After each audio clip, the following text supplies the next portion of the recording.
Hey guys, what's up? Emo Cat Dad here, hanging out with you, bringing you yet another edition of Emo Cat Dad Listens.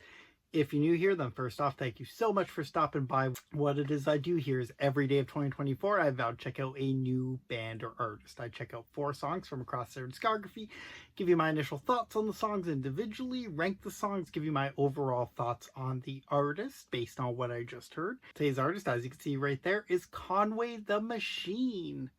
This was a suggestion from one of you guys, so thank you so much. Keep those suggestions coming. Get in the comments now. Give me bands or artists you think I absolutely need to check out.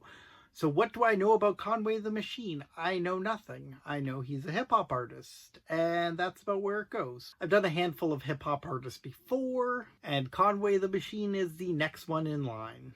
So not really knowing what I'm in for. Is this going to be some political hip-hop? Is this going to be some gangster rap? Is it going to be like the modern age hip-hop? I don't know. I guess let's find out together and listen to Conway the Machine. Alright, so he's released a crap ton of albums and a crap ton of singles.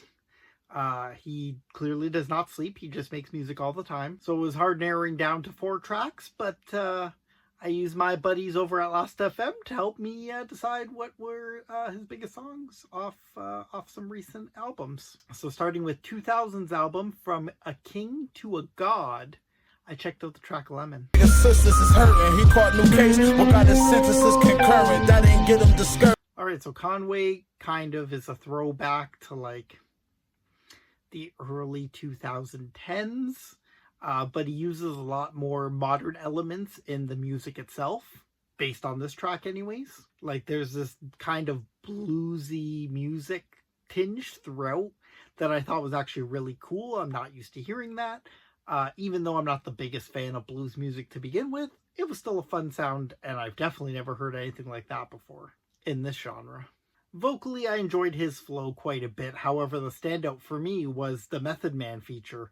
It was probably one of the best solo verses that I've ever heard from Method, which is saying something because dude's crazy talented to begin with.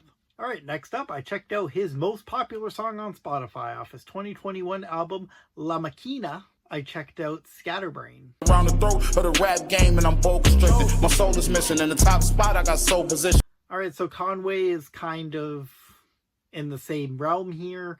I will say I did not like the chorus on this track, which I didn't love the chorus on the last track either, so it's going to be something I have to watch going forward if Conway just doesn't have good choruses that appeal to me.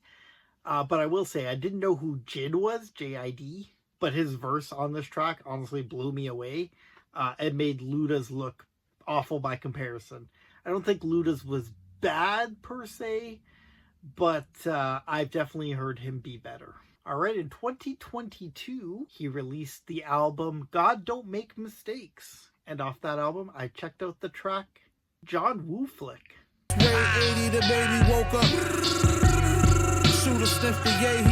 First off, John Woo movies are pretty good in small doses, although there's some stuff that's silly and overused. That being said, let's talk about the music.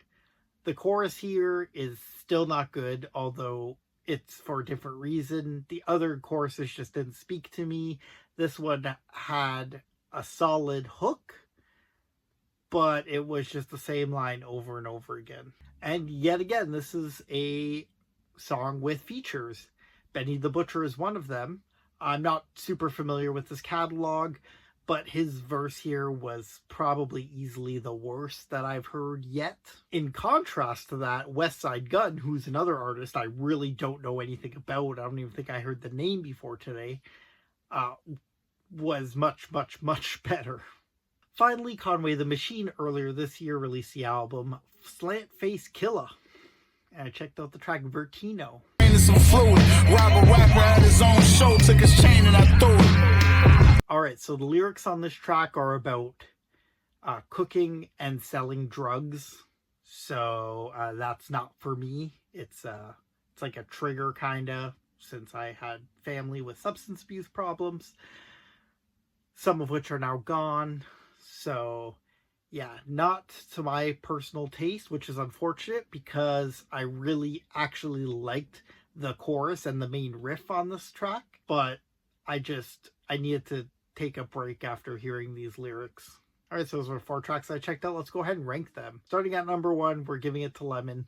Method Man had the best feature out of any of these tracks. Conway had that interesting blues type beat throughout, which, despite not being a blues fan, I really dug the sound of it in a hip-hop track, so kudos to him for making something that cool. At 2, we're going Scatterbrain. I didn't love the chorus or Luda's verse, but everything else about this track I really did enjoy, so that gives it enough to get it up to this 2 spot.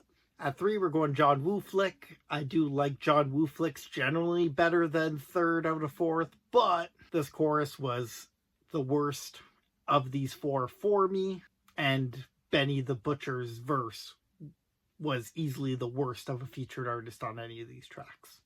And finally at 4, Vertino. Such a shame because I really did like a lot about this track. I just don't think I'll ever be able to listen to the song again given the drug entendres throughout. Sad to say, but despite some cool stuff in the song, I don't think I'll be revisiting it. Alright, so what are my overall thoughts on Conway the Machine based on this?